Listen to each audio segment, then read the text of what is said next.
Welcome to Reimagine Radiology, a medical student podcast brought to you by the ACR Medical Student Section's Health, Innovation, and Technology Subcommittee. Through discussions with radiologists, researchers, and innovators, we aim to demystify AI, spark career inspiration, and highlight the ongoing transformation of our field. I'm Hana Terhart, a fourth-year medical student at the University of Alabama at Birmingham, and the HIT liaison for the ACR Medical Student Section. Today, we're honored to welcome our first guest, Dr. Amy Kotsenas. She is a nationally recognized neuroradiologist, professor of radiology at Mayo Clinic, clinical informaticist, and current secretary-treasurer of the ACR. She also chairs the Commission of Membership and Communications for ACR and oversees the ACR Medical Student Section. So let's get this started. Dr. Kotsenas, welcome to the podcast. How are you doing today? I'm doing well. It's a pleasure to be here. Thanks for the Of invitation. course, we're so happy to have you on here, especially being our first guest. You are the perfect person to talk about AI and informatics, so we're super excited to get this started. All right, well, why don't we get right into it? So, I'm just going to ask a few get to know you questions, just a little bit of your background. So, we'd like to start by just asking a little bit about where you grew up, attended undergrad, medical school, and so on. Okay, so growing up, I was born and spent my early part of my childhood in Western Pennsylvania in the Pittsburgh area. And then when I was 9, we moved to Colorado Springs, which provided a very different perspective on the world than Pennsylvania did. When I was in high school, we moved back to Pennsylvania, and I ended up going to college at Penn State, as many high school students in Pennsylvania do. And then I moved further across the state to Philadelphia to go to medical school. I went to medical school at Temple University and then did my residency and fellowship at Hahnemann Hospital in Philadelphia. So I spent most of my early years in Pennsylvania before I went to work at Mayo Clinic, originally in the Florida practice. I was there for about 8 years before I moved to Rochester. Awesome. Thanks for sharing. When and why did you decide to pursue radiology? And what drew you to pursue a fellowship in neuroradiology? So I decided on radiology pretty late in medical school. I wasn't one of those who knew much about radiology when I started. When I started, I thought I wanted to be a surgeon. I think really after doing a couple surgical rotations and realizing what kind of hours I was in for, that became a little less appealing. Ultimately, I think I really enjoyed everything in medical school, and it was a very difficult decision. And I guess in my fourth year doing radiology, I realized that radiology touched on everything in medicine. Almost all patients have imaging exam of one sort or another. And so that was appealing because, I might have an opportunity to do a little bit of everything if I stuck with radiology. And really, just the process of making a diagnosis and being so integral to that was very appealing. And so that's why I went down the radiology path. I really, for all of my residency, thought that I would end up going into private practice and being a general radiologist. And I chose neuro as a fellowship because I thought that was the area that I really didn't know enough about to be practicing out there in the world as a radiologist. And I really needed to spend more time with it. And I just ended up falling in love with it during my fellowship. That was the first time I had an experience of presenting at a national meeting, abstracts. I wrote a couple papers when I was a fellow and had a lot of opportunities as a fellow to teach the residents that we were working with as well. And that's when I really decided, one, that I was just going to be a neuroradiologist. I wasn't going to be a general radiologist. And two, that I wanted to stay in an academic environment. Awesome. Well, that leads to my next question about what factors decided you to practice in an academic setting. So it sounds like you did some mentorship and fellowship and you love the academic environment. So you kind of went more towards that route. Are there any additional factors? Yeah, no, I really enjoyed the academic environment. I enjoyed kind of being at the cutting edge of where things were going with neuroradiology. And I felt like that was also something that would maybe be a little bit easier, certainly when I was coming out of training in an academic practice than in private practice. I think it's a little different today that there are a lot of large private practices that are doing very cutting edge things. But at the time, most of the new advances were happening in academics. Definitely. It makes it a lot easier to be on that cutting edge, like you said, being in academics, because that's what produces the next and big thing. So it's great to be on the forefront in academics. And you're at the Mayo Clinic, right? Yes. That's amazing. Can you describe for us what a typical day at the Mayo Clinic working in an academic setting looks like? Well, I am not sure there's such a thing as a typical day because every day is a little bit different. I think like many places, radiology certainly is a 24/7 operation. So there are many days that I start very early and maybe finish up in the afternoon. There are other days where I come in late and maybe I work into the evening. We have a very large practice, I think, relative to the size of our residency program. So I don't work with residents and fellows every single day. I would say I probably work with residents and fellows a little bit more than half of my days. But there are days when I'm doing work on my own as well. And then there's always a lot of administrative type things scattered throughout, preparing talks, working on papers and things like that, that you squeeze in here and there. So I think every day is a little bit different, which kind of keeps things interesting. Yeah, it keeps things exciting, definitely. Well, I do want to touch a little bit more into those day to day activities, specifically about your career path in informatics. I know you've worked at the intersection of radiology, informatics, and AI for years. I saw that you have a certification in clinical informatics through the American Board of Preventative Medicine. What originally sparked your interest in informatics? So when I started, it wasn't called informatics and it wasn't something that was intentional. Basically, I was one of those people that I was always finding problems with the technical tools that we were working with. And I was maybe a bit of a complainer about things. And finally, one day, someone said to me, instead of continuing to complain about these things, why don't you work on helping to improve the situation? And that's really how I got started as a problem solver. And radiology has always been a very tech dominant specialty. We in the House of Medicine really lead the way in utilizing tech more than really probably any other specialty. And there were certainly a wealth of opportunities to get involved in various things. And so I just started. I started really with our speech recognition applications and working with a vendor when I was in the Florida practice. And then when I moved to Rochester, they were still using traditional transcriptionists, which, was a little bit surprising to me that late in the game, almost everyone had switched to speech recognition at that point in time. But I started out co-leading the project to implement speech recognition in Rochester. And then the person who was originally tapped to do it said, you know what, you're doing a great job. Why don't you just take this over and I'm going to step aside? And I kept throughout my career looking for those places where there were problems to be solved and was never really afraid of tackling the difficult things and saying, well, there's got to be a way. Yeah. Thank you for sharing that story. I mean, it sounds like you said, you're always one to want to find the problems and then solve them. And so for medical students who don't even know imaging informatics is a career path, how do you define that in simple terms for the audience?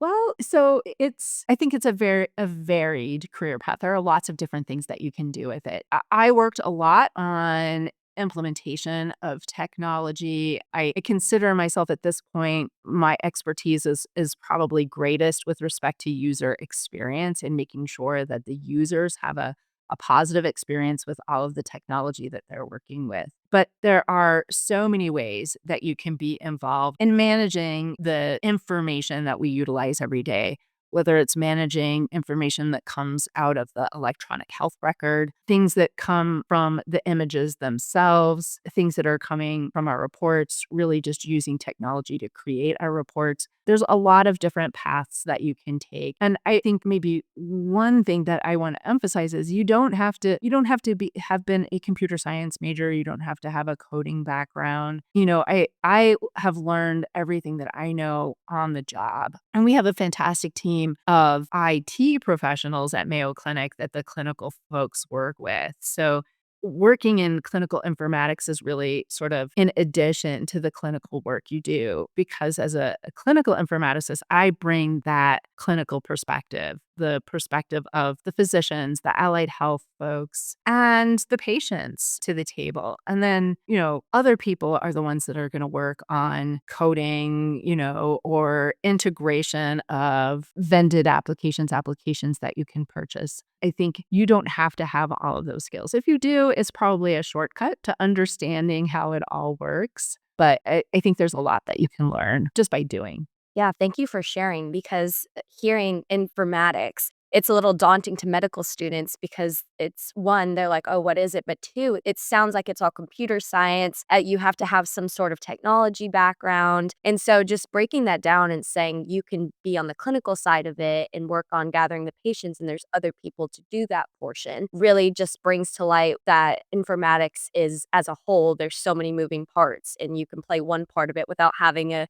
computer science degree or a background in some sort of engineering or technology. So I'm glad you're able to share and clarify that.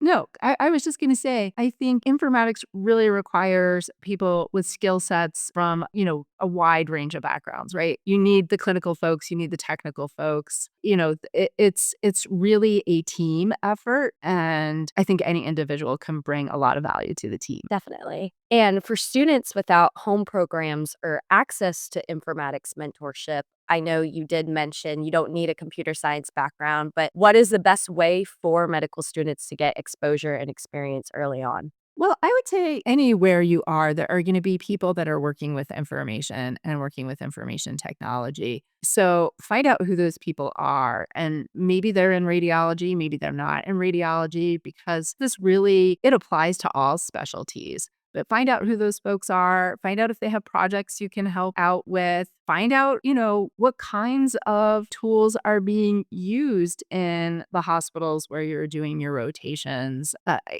Ask your teachers, ask your professors, ask, on clinical rotations, ask residents and fellows, just, what are they using? How are they using it? How can you learn more? How can you get involved? I think you will find somebody at your institution that is involved in some way that can probably help you take the first steps. That's great advice. Thank you for sharing. Looking back, was there a moment when you realized informatics would be central to your career, or did it evolve organically? I would say it definitely evolved organically. I mean, certainly when I started, I did not intend for it to be a major focus of my career. But as I mentioned earlier, I started with one project and then got asked to do others. And then eventually was asked to lead the team that did implementation of all of the large radiology informatics projects across all of Mayo Clinic. So not just in Rochester, but Florida, Arizona, and our community hospital sites as well. I think it was maybe at that point in time that I realized how central it was going to be to my career, because I think at that point I was recognized as someone that was a problem solver and really helped to smooth the path for some of these things. And that was around the time that I started going to informatics related meetings to learn from other folks across the country the things that they were doing, which has been very valuable to me. And that was around the time that I decided to do the clinical informatics board certification as well. Awesome. It sounds to me like you're overseeing the Mayo Clinic's informatics projects across all the Mayo Clinics. That's a lot of projects. Which informatics projects have been the most rewarding to you, and what are you currently working on right now? So the biggest one that we did was really standardizing the whole tech platform that radiologists worked on across the sites. So we were using different PAC systems, different, image viewing equipment. We were using different speech recognition tools, and we all had different EHRs. And we did this in conjunction with Mayo Clinic making the decision to implement the Epic EHR across all of its sites. So it was a really big project. It was phased over a couple of years. We did rollouts by geographic region, not big bang across all of Mayo Clinic, so that we could learn at each step of the way and make adjustments for the implementation at the next geographic region. It was really a huge team effort, both within radiology and then working with the folks at the institutional level that were implementing the EHR, because there are so many integration points between that and radiology. So it was probably the most exciting, in some ways the most daunting, but ultimately the most satisfying once it was successful. I'm sure. That's amazing. How do you decide with those projects what problems need infrastructure and technology solutions versus workflow and policy changes? I think that's a great question. A lot of it has to do with just listening to the people who are doing the work every day and learning what are the problems that they're having, what are the problems that they're trying to solve. And then that really, I think, helps to guide whether it's something that new technology would be helpful for or whether they just need to make adjustments to workflow. And sometimes it's a little bit of both. Often introducing new technology means that you have to slightly adjust the workflows. And, I think ultimately you really want to have a clear picture of what the future is going to look like once you have made all of the changes. And you want everyone to be not just on board, but really excited that, what they're going to have in the future is going to be much better than what they have today. Definitely. I think a big key component is getting people excited for the project. So they want to be a part of it. They want to be a part of making the next big thing. So definitely getting the excitement is a huge piece of that puzzle. Absolutely. And I have one question about just AI and informatics. What is one misconception people have about AI and radiology that you could clear up immediately? Well, I think the biggest misconception is that in healthcare, radiology is the only area that's going to be impacted. In fact, we're seeing a lot of big impacts, not as much in interpreting images as around a lot of the other parts of the clinical workflow. There's so much data in the EHR as a radiologist. Having a synopsis of the patient's history and what they're looking for is really helpful. So I think the biggest misconception is that we're the only ones impacted. It's really impacting everyone in every specialty. I think because radiology is just attached to technology and in that sort of informatics in this specialty, a lot of other careers and specialties are like, "Oh, it's not gonna affect us," they're the technology specialty, that's where it's gonna be, but you're 100% right. It's definitely going to impact all specialties.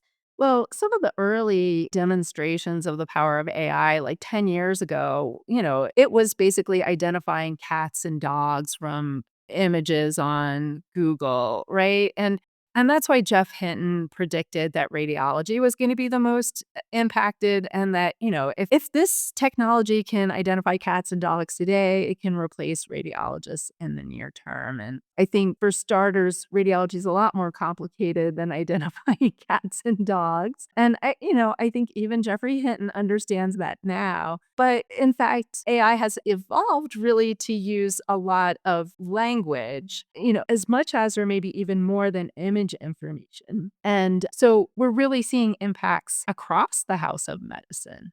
Definitely. And just kind of piggybacking off of that, I want to discuss a little bit more about just the ethics of AI and that use of the medical data, the emergency medical records you're talking about. And I know your research explores that ethical use of AI in healthcare.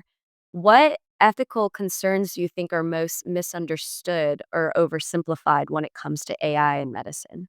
Well, I think generally people don't think of ethics first and foremost. And I think especially with AI, one of the drivers that you always hear about is that we have to move quickly. We have to do this quick. We're not going to be able to harness all the good things if we move quickly. And I think ethics and ethical frameworks really help to, appropriately slow us down when necessary to make sure that we're doing things safely. Yes, there's a lot of good that can come from AI, but there's also a lot of potential harm. And I think we really have to be very cautious about how we implement this stuff to make sure that we're taking advantage of the things that are helpful, that we're not introducing things that are harmful, and to really be on the lookout for those potential unintended consequences. So I think just there's sometimes ethics is something that's not at the forefront. It's something that comes afterwards. And I really think everyone should be thinking of doing things in an ethical way first and foremost. Definitely. And working with patients and talking about ethics after the projects are done, after AI technology is implemented. How do patients generally feel about their imaging data being used to train AI algorithms? And what surprises you most about their perspectives? So I don't want to portray patients as having a unified opinion because I think as with everything else, there's a wide range of opinions. But I would say that generally some of the things that we've heard from patients is that they are willing to allow to have their data used to develop tools that will help other patients like them in the future. Right? I think most patients are pretty motivated to help other people and are willing to have their data utilized for that. I think where people start to have a little bit of concern is when their data is being used by a company, for example, that is maybe more motivated by the profit angle than by, an altruistic kind of perspective of helping patients. I think it's complicated because I think even the folks in industry, they really do wanna help patients, but they're running a business and they do need to make a profit. So, I think it gets a little bit complicated. I found that patients are generally willing to have their data utilized because they do see the potential benefits that will come from it in the future.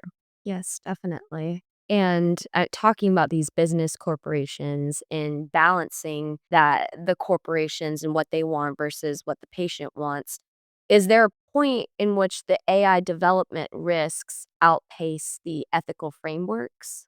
Well, I think there certainly can be. And, I think in some ways we may be reaching that point today or in the near future. We hear about technical advances almost every day, really on a regular basis. We've seen, I think, huge advances in the large language models since they were first introduced a few years ago. Even in just things you're using in your everyday life. I think we've seen some of this with some of the chat bots that people are using for, as a substitute for a mental health therapist and some of the negative consequences that can come from that. So I think in some areas, we're probably at that point where we have seen examples where the pace of technology has outpaced really implementing things in an ethical way. And we've seen a few companies backtrack and make changes to their algorithms kind of after harm has been done. Ideally, we want to anticipate that these things could happen and put the guardrails in place before we put something out for physicians or patients or the general public to utilize. Right. And when you say put the guardrails up with all this again new technology, new AI, the what responsibilities do radiologists have when AI is involved in the diagnostic decision making? Well, I think the first responsibility is really understanding what the tools you're using, what they're designed to do, what they're not designed to do, to really be sure that you understand what the AI does so that you're using it in a responsible way. For example, it's important to understand, was the AI model that you're using, was it trained on patient data that's like the patients that you see? I think one really important example is pediatric patients. A lot of the AI algorithms that are commercially available for radiology right now were not trained on any pediatric data. They are probably don't have FDA clearance for use in pediatric patients. So if you're seeing pediatric patients, these tools may not be safe to use. We use several triage applications in our practice. What the triage applications do is they basically look at the images and they say, oh, there's an abnormality here that could, require urgent treatment, and it will move it to the top of your reading work list.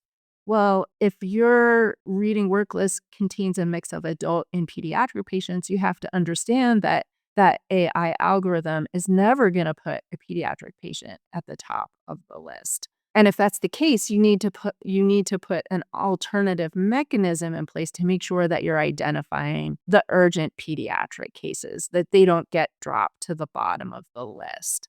So you really need to understand the tools that you're implementing, what they were trained to do, what they're not trained to do, and then you need to be on the lookout to make sure that they're continuing to work the way that you expect them to work. If, all of a sudden you're seeing something amiss, it may be that you changed a protocol on one of your scanners, or maybe you're sending images from a scanner to the algorithm that it wasn't designed to accept, from a different type of MRI scanner than what it was trained to accept. Like maybe it was trained to accept images from a 3 Tesla scanner, and now you're sending it from a 1.5 Tesla scanner and you're not getting the results you expect because that's not what it was designed to do. So I think radiologists have to really understand what the tools they're using are designed to do, what their limitations are, and they really need to be on the lookout for any changes in performance after things have been implemented. Thank you for sharing that. That answered my next question of, with so many new technologies emerging, how do we ensure that these patients remain at the center of innovation rather than overwhelmed by it? Well, I think that's a great question. I think certainly I think it helps really to get the patient perspective to understand what they need. I think there may be tools that are going to better explain things like imaging findings in their reports to patients.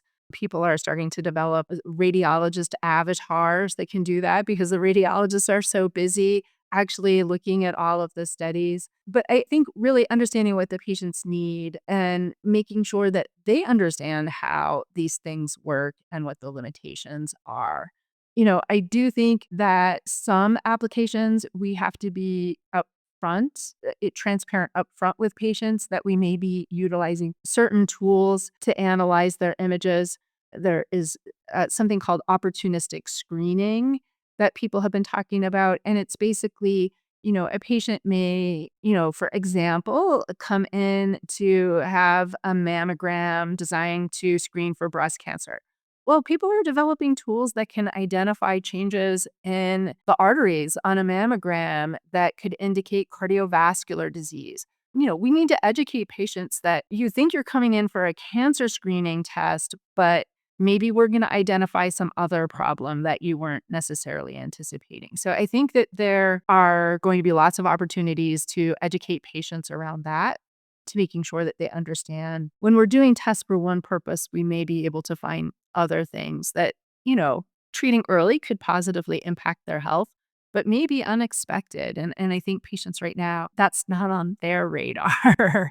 So we have to kind of get that on their radar before we start doing this in practice. And I think we need to work with our clinical colleagues as well, certainly with family medicine and internal medicine, the folks that are going to have to help to manage whatever incidental things we may find with these kind of opportunistic screening applications. Right. And in terms of the benefits that AI, like you're mentioning with the opportunistic screenings, it sounds like with healthcare teams, in terms of just trying to communicate to patients those benefits and limitations of AI, you mentioned working with interdisciplinary work between different specialties like family medicine. And so that would be a great way to better communicate those benefits and limitations of AI and digital tools to patients. Are there any other suggestions or advice that you would give to better communicate those benefits and limitations in the healthcare system? Well, I think that that's probably the best approach that we have right now. I think you could envision, there are certainly lots of websites that patients can go to. The Mayo Clinic, we have a patient centered website where you can search about whatever healthcare issue you have, you can find out more information about it. I think utilizing tools like that will help to educate patients as well. you know, this section on the Mayo website, when it talks about diagnosis, it may talk about imaging exams you have. That would be an opportunity to tell patients, yes, we're going to be screening you for this one thing, but it's possible we may find other things. I do think it's important that as healthcare providers, we're kind of in places where patients are getting their information. There's a lot about screening just in the general press with Kim Kardashian advocating for whole body MRI screening. I think it's really important that experts in the area, radiologists, and you see the American College of Radiology frequently commenting in stories like this, about the risks of using those kinds of tools as well as some of the benefits. So, I think we need to be out there providing accurate information to patients wherever they are. And, knowing that people get their information from all sorts of sources, some of which are maybe more accurate than others. Yeah.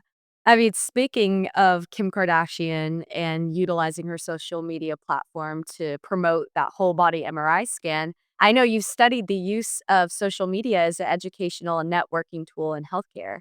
What role do you think social media then plays in modern academic medicine? Well, I think like everything else, it's evolving, but I think it is important for physicians, for healthcare providers, for healthcare institutions like the Mayo Clinic to be on social media so that we can counterbalance things that celebrities may be saying or other influencers. So I think there is an important role to be there to counter misinformation that's out there. But I've also found social media to be really helpful for networking, within the profession and also really learning about things from outside of healthcare that could positively influence healthcare, right? The medicine, we're always, I think, a lot slower to adopt technology than other industries. And it's because of our patients, and it's because really there are lives at stake. So there's a lot of opportunities to learn how other industries are utilizing various technology, and you can bring some of those ideas into the healthcare space and iterate on them in a way that's safe to introduce into a healthcare environment. So I found that to be helpful. I know a lot of people that use it to educate trainees, a lot of trainees that utilize it for a variety of different information sources as well. So I think there are lots of opportunities to sort of augment what you're learning in your local environment by following some of the folks who are really into education on social media. Right. And speaking of educators like yourself and other radiologists, how could radiologists responsibly use social media then to educate without oversimplifying or misinforming? Well, I think it's important to know who your audience is.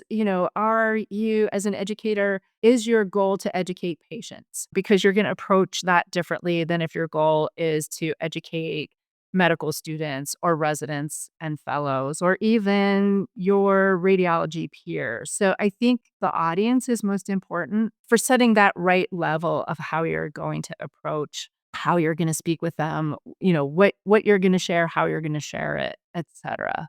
And then how do you see social media shaping the future of medical education and research dissemination? Well, I think it is still a powerful way to disseminate some of the, cutting edge ideas. I think a lot of people share their research, share links to the publications. There are sites just dedicated to, putting a PDF of your research so people can access it. So I think that that will continue, but I don't think it will replace some of the more traditional ways of disseminating information. I think people still go and find journal articles, and people are still going to in-person conferences for learning. I don't think that those things will go away entirely, but I see it as sort of an adjunct to more traditional ways of teaching and learning. Definitely.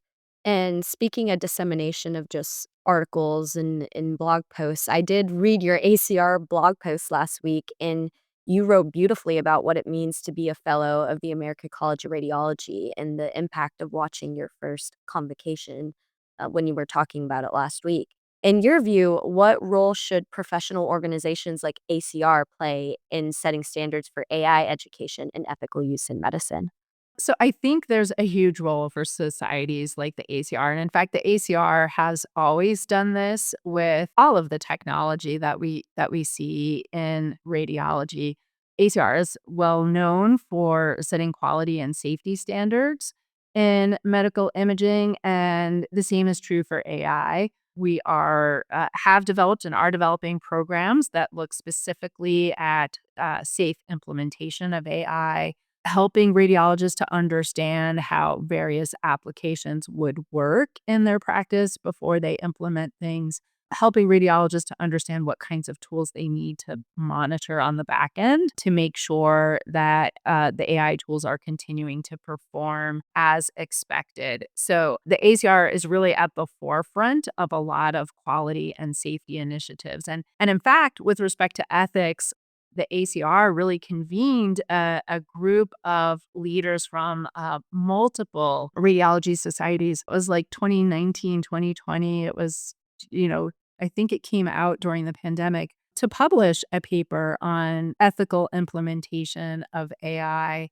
So years ago, ACR was already looking at this and developing white papers and guidelines for radiologists to use with respect to this. And we will continue to do that and continue to evolve that as the AI space continues to evolve as well. That's great to know, and especially knowing that ACR is such definitely on the forefront of ethics and AI and just AI in general. The ACR would be a great resource to go to if you have any questions about ethics, if they wrote the white pages, and so letting the audience Yes. know would be Yes. a great resource to look Yeah. at. Absolutely. You can look at the ACR Data Science Institute website. There are a lot of resources there. Great. And I see that you're a core faculty member in the RSNA Imaging AI certification program. For students and trainees that may not be familiar with it, what practical skills does the RSNA Imaging AI certification program aim to teach?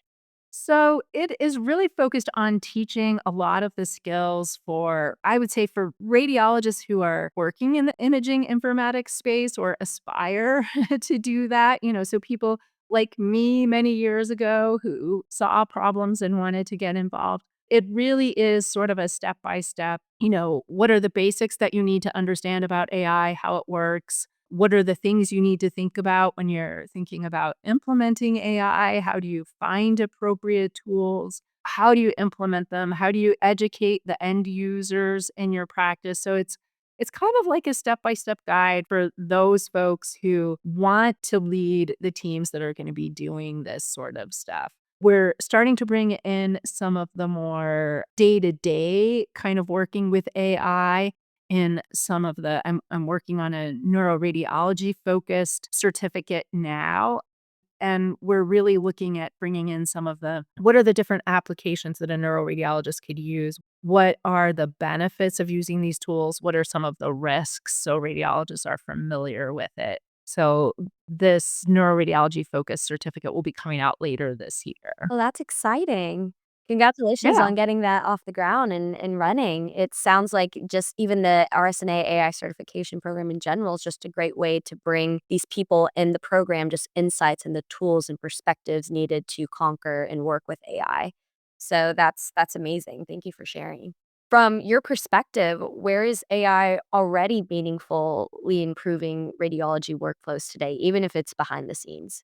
Yeah. So I think it's improving things in a number of ways. I mentioned the triage tools. A lot of folks are using those. It helps to identify things that need urgent care, moves it to the top of the list. So it's really reducing the time from when the patient comes to the emergency room until they are treated. So that I think has been very beneficial in many practices. A lot of folks are using AI applications that help to create their radiology reports. AI can sometimes put things into a standardized format that's a little bit harder for radiologists to do. Tools that may allow you to just dictate all of the findings that you're seeing and then the AI can organize it. There are also tools that help to craft an impression and certainly making sure that if there are incidental findings, it can help remind the radiologist of what appropriate follow up recommendations to make. So, those are having a big impact. In my practice, as I mentioned, our patients are fairly complex. For example, I see a lot of brain tumor patients that we're following on a regular basis. We have a tool that can summarize basically the patient history, when their tumor was first diagnosed, what kind of tumor it is. And I can see a synopsis of all of the MRI reports. So I can see, has it been stable? Are there findings that we're following? I can see all of that up front. And it really helps to save me time, not having to dig through the chart to figure out what kind of treatment has this patient had? Could that be impacting what I'm seeing? So I think there are a lot of things like that that are really being impactful today. Yeah, and exciting, all of the tools that AI can provide us, definitely. And what areas of radiology do you think are most overhyped in AI right now? Oh, I don't know. I would say right now, we don't have applications that can look at a study and make any of a number of diagnoses. The tools we have right now are very narrow. So an application might look for intracranial hemorrhage, but it can't, if that's not there, it can't tell you that there's an infarction or that there's a tumor or, any other potential diagnosis. It can't tell you there's hydrocephalus. I think tools that can do that are coming, but they're not here yet. And so definitely radiologists are not going to be replaced yet. In fact, we just seem to be getting busier and busier every day. Yeah, that's great point to mention, especially with an audience of medical students. AI is far from replacing radiologists at this day and age. And although there's a lot of ground that's been covered with AI, there's still a lot more to go. And even when it Oh, comes, I yes. mean, it's going to be more complementary to radiologist workflow rather than completely replacing it for sure. And speaking of just medical students, if a medical student wants to get involved in AI or informatics right now, what would be the best first step that you would suggest? Well, I suggest just being really curious and start asking the folks around you, what are they using? What should you be using? I've been asking my residents a lot how they see AI and what they're using. And I've been surprised how many have said, "Well, I haven't really been paying attention to that." And I would say, first and foremost, just start paying attention to it and then start asking other folks, what are you using? How are you using it? What's working, what's not working as well as you thought it would work, because there are some things that you think it might work, but it takes an incredible amount of time to get it set up and then it doesn't deliver on the results. That's great advice, definitely. And in terms, I know you mentioned listening and being curious. Are there any specific skills, clinical, technical, addition to the communication based ones you mentioned that you think matter most early on for a medical student? Like I said, I don't think so. I didn't come with any specific skills. I mostly just came with curiosity and willingness to roll up my sleeve and solve problems. So I don't think you really need any specific skills. If you're willing to work at anything, you will be successful. Great. And what is one thing you don't recommend students rush into when it comes to AI? So I don't recommend that students use AI with patient information, right? I think you don't want to start putting patient images into Chat GPT, for example, right? Because you need to protect patient privacy. If you're curious about, what kinds of things could cause a particular appearance on a CT study or an MRI, you can type that generic thing into whatever AI of your choice, but don't put patient information into it. I think that is first and foremost. Only use applications that are sanctioned by whatever hospital or other clinical environment you're working in when you're working with patient information. Yeah, that's a definite no, and I'm glad that is something that is mentioned on this podcast episode because doing that and getting patient records involved is a big no. And where do you see realistically AI going in radiology in 5 to 10 years from now, and where do you not see it going?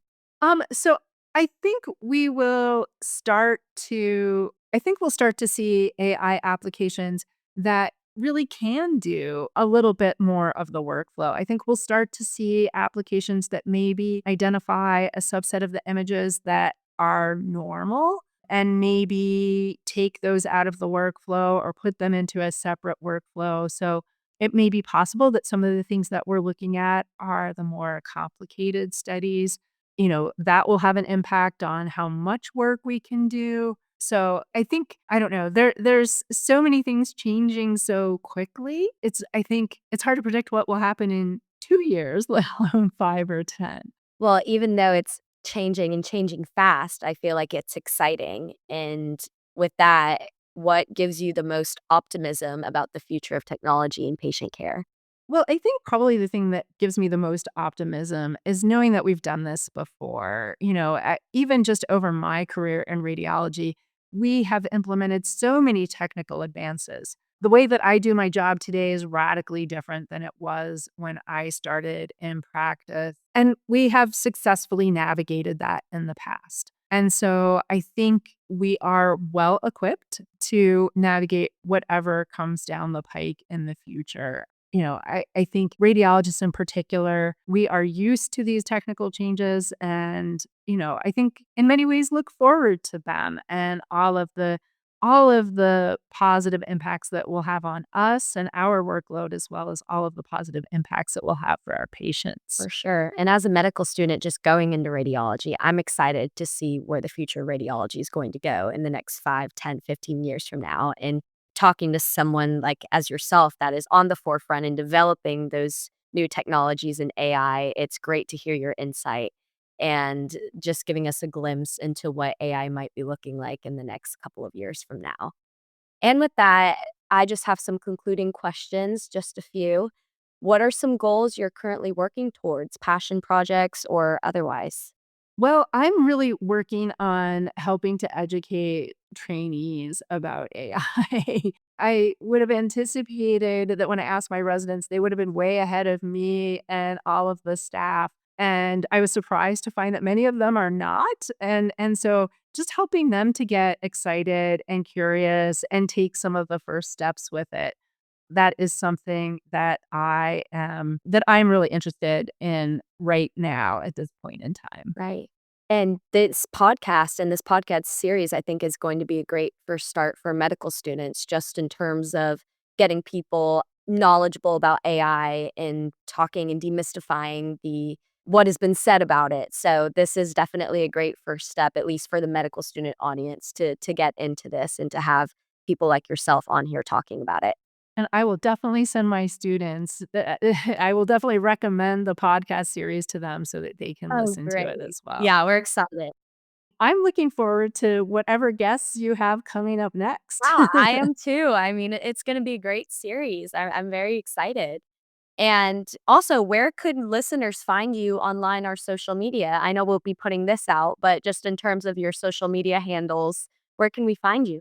So I left Twitter shortly after it became X, but you can find me on LinkedIn. That's where it's easiest to find me. I kind of like the longer format of what people are able to post there. I think, and it's less inflammatory. It's much more professional. Definitely. And any final pieces of advice for our listeners? I would say, don't fear the future. I think really you all have the opportunity to help create the future. And I think that it's really exciting. There is a lot that's changing.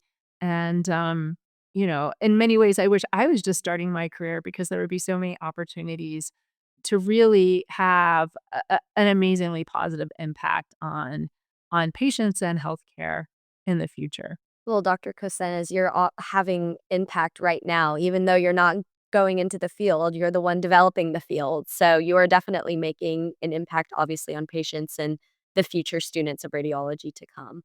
Well, I do have just some rapid fire questions, just few quick questions, answer on the spot if you're ready. Okay.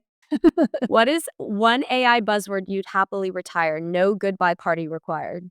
Oh, geez. I would say, at least right now, that it would be something along the lines of efficiency, because I think right now AI is not making us more efficient. I hope it will in the future, but we're not quite there. What is the best resource, book, paper, podcast, or course for students curious about informatics? So I just started reading a book, so I don't even know if I should recommend it, but it's called A Great Leap by Bob Wachter. And he's looking broadly at the impacts of AI and technology, not just AI, on healthcare. So if you are into long format, that would be one thing. For shorter format, I follow Woojin Kim on LinkedIn. He is the ACR Chief Medical Information Officer at the ACR DSI. He posts all sorts of things about all sorts of things that he's using, things to help him be more efficient. So he always has lots of interesting things that he's posting. And I would say if you're looking for something that's a little bit shorter, I would follow him. Definitely. I'll take a read on that resource. And Dr. Kim, we actually interviewed him for a webinar series not too long ago. So I would encourage the listeners to listen to that webinar series as well with Dr. Rothenberg because he had great insight on AI and informatics. All right, another question. Coffee or tea during long work days? I always start my morning with a cup of cappuccino, but by the afternoon, I have switched to tea. Keeping the caffeine going. I love it. One last question. What skill would radiologists do you think would need more of that has nothing to do with AI? Well, I think radiologists could always work on our communication skills. I ultimately think that that's really what we do. We make diagnoses for sure, but if we cannot clearly communicate that information to the people that ordered the exams, to the patients, then we have failed at what we do. So I think communication would be number one on my list. Definitely.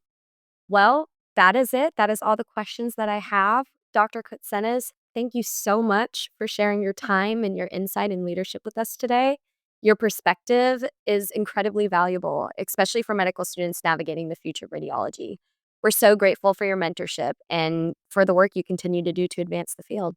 It's been a pleasure. I thank you for the invitation to speak to all the students today. I really appreciate it.